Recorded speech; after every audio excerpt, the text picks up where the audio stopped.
today I want to talk about berry development. And obviously this is the very famous scene from Willy Wonka and the Chocolate Factory, a terrifying film for any child, and still kind of freaks me out, especially when there's that scene and they're in the tunnel. That's terrifying. I don't understand how that movie was for children. Okay. So probably at this point in your Shemeketa career, you know that there's 3 stages of berry growth, right?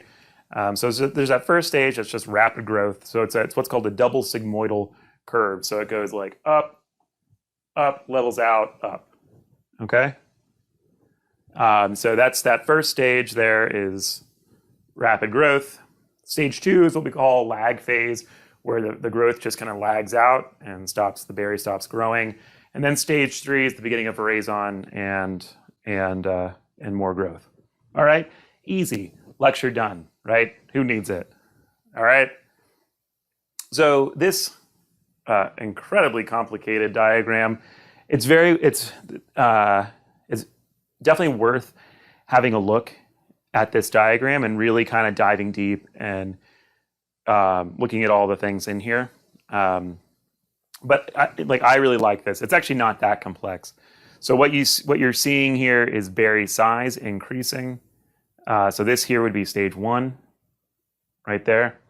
And you can see in stage 1, the xylem is bringing a ton of water into the fruit at that point. A little bit of phloem connection as well, but the phloem isn't that important totally at this point. Down here, you have the formation of different compounds in this gray bar. So you can see things like tartaric acid is being formed, tannins are being formed at this point in stage 1. So obviously malic acid is being formed, and malic reaches a maxima here at the end of and tartaric reach their maxima around at the end of stage 2. Okay. And then you get to lag phase, which is stage 2 here. So this is when the berry reaches like 50% of its final weight. And at lag phase, like I said, you're reaching a maxima for a lot of things like methoxypyrazines, which is down here. You can see it right there. Methoxypyrazines reach a maxima. We'll talk a little bit more about MPs. And malic acid, tartaric acid, tannin, all these things reach their maximum concentrations. Okay. Also, some flavor precursors are being formed back here, right? And we're gonna talk about a couple of those today, right? And then lag phase ends right at the start of veraison, and that marks stage 3. So at stage 3, you get sugar loading, the berry softens, color starts to form. So anthocyanins, which is here, anthocyanins start forming, and then of course you also get a rapid development of flavor compounds. Okay? And also notice, so here's the beginning of veraison. Let's go all the way down this blue line. And then this is here is Brix. And so you can see the beginning of veraison, typically it's about like 8 Brix. That's kind of when veraison starts, right? But you should know that you can go real quick from 8 Brix to like 18 Brix in veraison. The reason you should know this is if you're doing sparkling wine, and talk to Scott about bubbles. That's his thing. He's super into bubbles. But that's something to really pay attention to when you're doing bubbles, because the first time that I ever did maturity sampling for bubbles, I sampled the fruit and I was like not fully veraised, right? There was still some like kind of greenish berries. So it seemed like, oh yeah, it's fine, right? Like it's not 18 Brix. It was 18 Brix. Like right when we sampled it, it was 18 Brix. So we're like, oh, okay, let's go out there and harvest. Okay, so it goes really rapidly. It loads sugar really rapidly from the start of veraison. Okay. All right, so let's just review the different parts of the grape. So you've got the exocarp, which is the area that's just like the skin and the area all around the skin, right? So in there's not really that many sugars. There are a bunch of like phenolics and some acids, right? So organic acids being the malic and tartaric acid primarily. But look at the percentage of aromas in there, right? So most of the aromatic compounds, most like the your flavor precursors and stuff, exist here in the skin and the area just beneath the skin, right? This is why orange wine is so weird and incredible. So if you don't know what orange wine is, it's a you take white grapes and then you ferment them on skins. You ferment it like a red, right?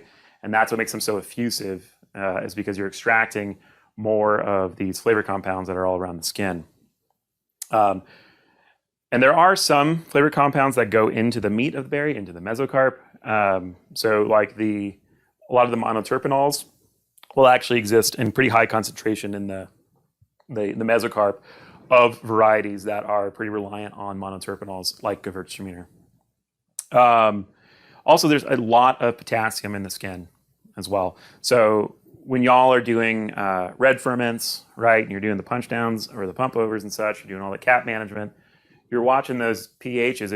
If you're doing primary chemistry and stuff over time and you're watching pH, you're going to watch pH increase, right? Why is pH increasing? Potassium. So the potassium is a monovalent cation. It has roughly the same hydrated radius as a hydrogen proton, and they're roughly the same charge. So they can do what's called cation exchange, and that's why you end up getting this increase in pH as you do cap management with red fermentations. It's also, if you do, sometimes people like to do a little bit of a cold soak on some whites. I recommend doing it with Sauvignon Blanc a little bit to get a little more thiol extraction. So not long, kind of 8 to 12 hours would be kind of the maximum. And then after you do the cold soak, hit it with PVPP to take out some of those like harsh phenolics that you've extracted, but you're also going to extract some extra aroma when you do it generally. But you'll see also when you do that little cold soak, you can see a pretty big change in pH just from that small 8 to 12 hour soak, right? Then look at the mesocarp here.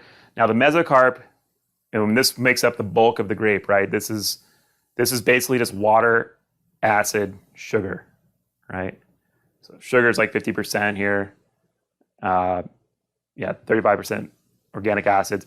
There are some aromas in here, like I said, especially those monoterpenols, like in Gewürztraminer, they exist all throughout the meat of the grape. Really not much in terms of phenolics in here, and less potassium. Then we get into the endocarp, and that's the area just around the seeds. Really not much in terms of sugar or acid, but the phenolic content is quite high around the seeds. Okay?